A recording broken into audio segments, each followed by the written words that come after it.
Hello students, आज हम पढ़ेंगे हिंदी अध्याय 2 घाघ और भेड़ूरी। बच्चों, घाघ और भेड़ूरी के बारे में आज हम जानते हैं कौन थे। ये पुराने समय के हमारे बहुत बड़े वैज्ञानिक थे, है ना। इनके पास कोई न तो पोथी पत्र था, न ही कोई आधुनिक आज के समय के इस तरह के उपकरण थे। इनके पास क्या था? इनके पास अनुभव था। तो आइए हम देखते हैं घाघ और भेड़ूरी के बारे में। तो सबसे पहले हम पाठ के बारे में पढ़ेंगे। तो बच्चों, आकाश में काले बादलों को देखकर आप सभी कह सकते हैं कि बारिश होने वाली है। लेकिन क्या आप इस चीज़ को जानते हैं कि हमारे देश में ऐसे भी महापंडित हुए हैं जो पक्षियों के व्यवहार को देखकर मौसम की भविष्यवाणी कर सकते थे। ऐसे ही एक महापंडित थे घाघ, जिनके बारे में हम इस पाठ में पढ़ेंगे। देखिए यहाँ पे क्या बताया जा रहा है पाठ के बारे में कि आकाश में बादल को देखकर तो कोई भी बता सकता है कि आज बारिश होने वाली है, लेकिन आकाश में बादल ना हो, है ना, और पशु पक्षियों के व्यवहार, उनके आचार विचार का अध्ययन करके ये कोई भविष्यवाणी करे कि हाँ बारिश होने वाली है ना, तो ये बहुत बड़ी बात होती है। और ऐसे एक महान पंडित थे जिनका नाम था घाघ, और इस अध्याय में हम उन्हीं के बारे में पढ़ेंगे। तो आइए हम पढ़ते हैं घाघ के बारे में। कई वर्षों पहले घाघ नाम के एक महान ज्योतिषी थे। कौन थे? घाघ नाम के एक महान ज्योतिषी थी, लेकिन उनके पास कोई पोथी पत्र नहीं था। ये देखिए यहाँ लिखा है, वे पोथी पत्री वाले ज्योतिषी नहीं थे, यानी उनके पास कोई ज्योतिष की पुस्तक नहीं थी। वे केवल आकाश और पशु पक्षियों की चाल ढाल देखकर बता देते थे कि वर्षा होगी या नहीं। देखिए वो कैसे बताते थे? आकाश की ओर देखते थे, है ना, पशु पक्षियों की चाल ढाल देखते थे, ठीक, और ये देख करके बता देते थे कि वर्षा होगी या नहीं।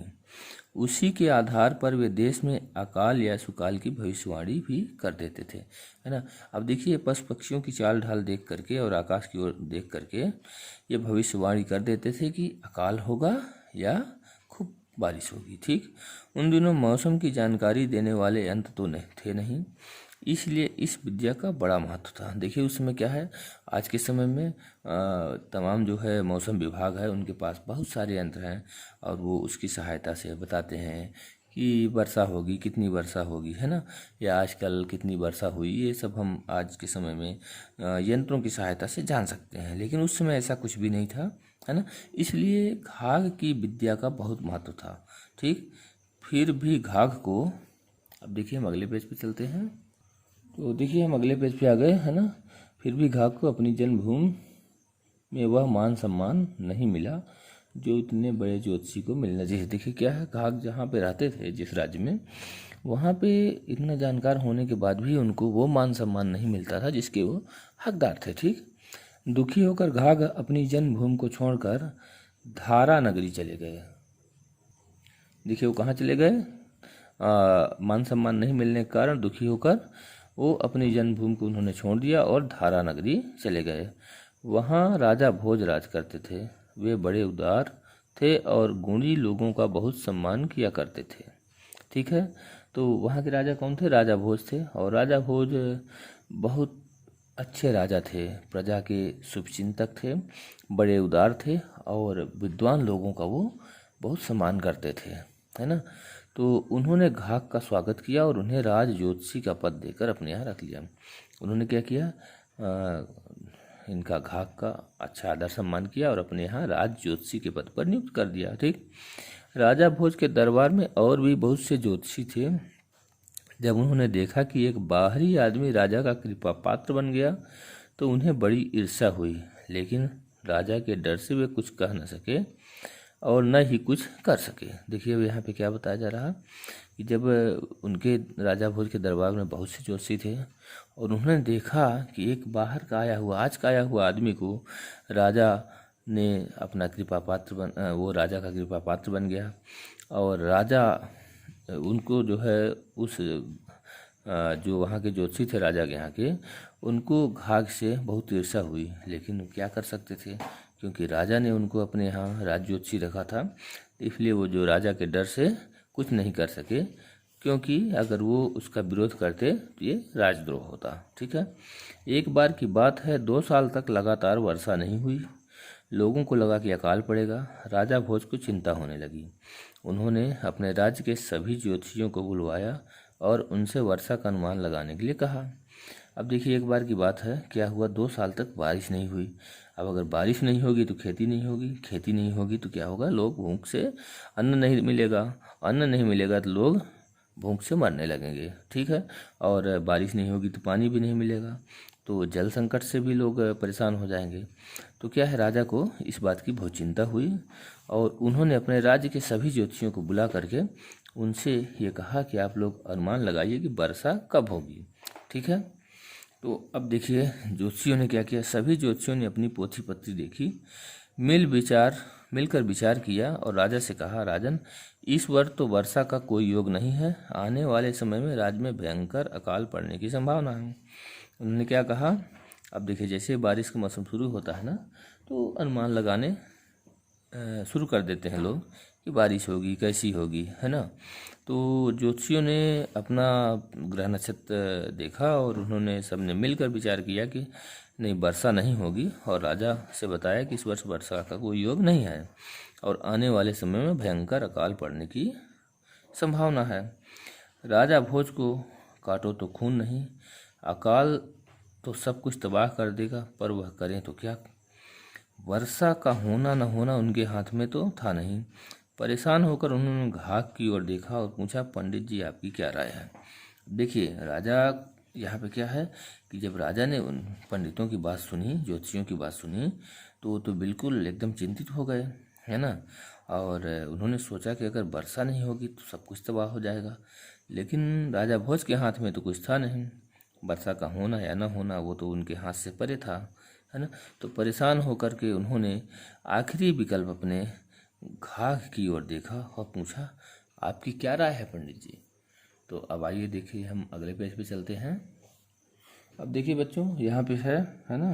तो अभी पिछले पेज में हमने पढ़ा कि राजा ने घाघ से उनकी राय मांगी, तो घाघ ने देखिए क्या है, घाघ ने प्रकृति और आसमान को गौर से देखा और हिसाब लगाया। उनके अनुसार वर्षा का योग बनता था। उन्होंने सोचा, इतने बड़े बड़े ज्योतिषी एक स्वर में कह रहे हैं कि वर्षा नहीं होगी, इसलिए अपनी बात एकदम से नहीं कह देनी चाहिए। एक बार फिर हिसाब लगाकर देख लेना चाहिए। साथ ही पशु पक्षियों की चाल ढाल भी देख लेनी चाहिए। वे बहुत से पशु पक्षी ऐसे होते हैं जिन्हें वर्षा होने का पहले से ही आभास हो जाता है। वर्षा होने से पहले उनकी चाल ढाल और बोली में अंतर आ जाता है। यह सोचकर घाघ ने राजा भोज से 1 दिन की मोहलत मांगी। देखिए क्या हुआ, जब राजा भोज ने घाघ से कहा, तो घाघ ने जो है आसमान की ओर देखा, प्रकृति की ओर देखा और अपना हिसाब लगाया।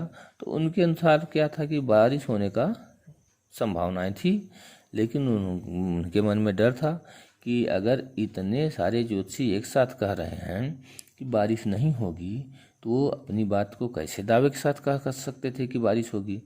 तो उन्होंने कहा कि भाई, मन में सोचा कि हिसाब लगा करके 1 आध बार और देख लेना चाहिए। तो वो क्या है, पशु पक्षियों की चाल ढाल भी देख लेनी चाहिए, उन्होंने सोचा, क्योंकि बहुत से पशु पक्षी ऐसे होते हैं जिन्हें वर्षा होने का पहले से ही आभास हो जाता है ना। तो और वर्षा होने के पहले उनके चाल ढाल हाव भाव में अंतर आ जाता है। यह सोचकर घाघ ने राजा भोज से 1 दिन का और समय मांगा। ठीक है।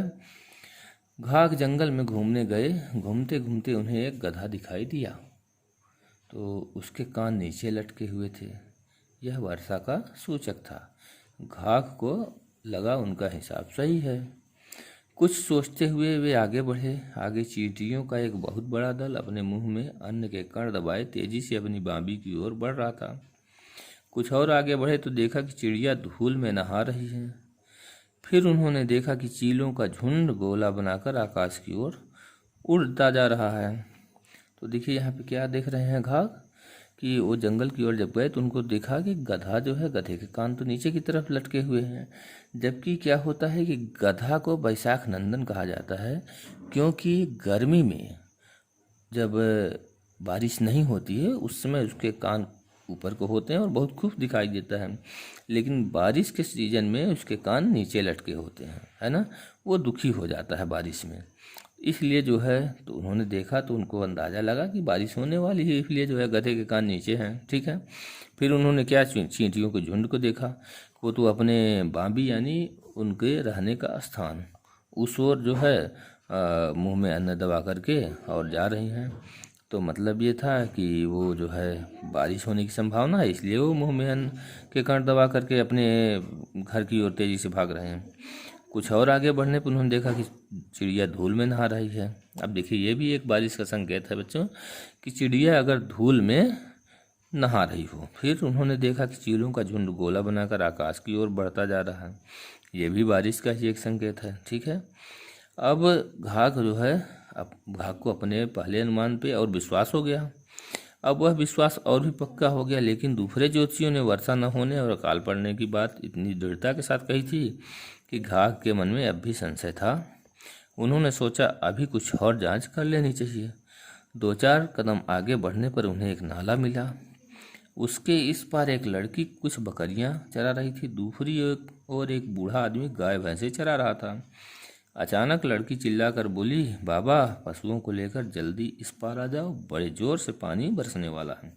देखिए यहाँ पे क्या हुआ कि घाघ को विश्वास तो हुआ कि पानी बरसेगा, है ना, लेकिन उन्होंने सोचा और कुछ देख लिया जाए और कुछ संकेत पा लिए जाए, जिससे कि पूरी तरह से पक्का हो जाए।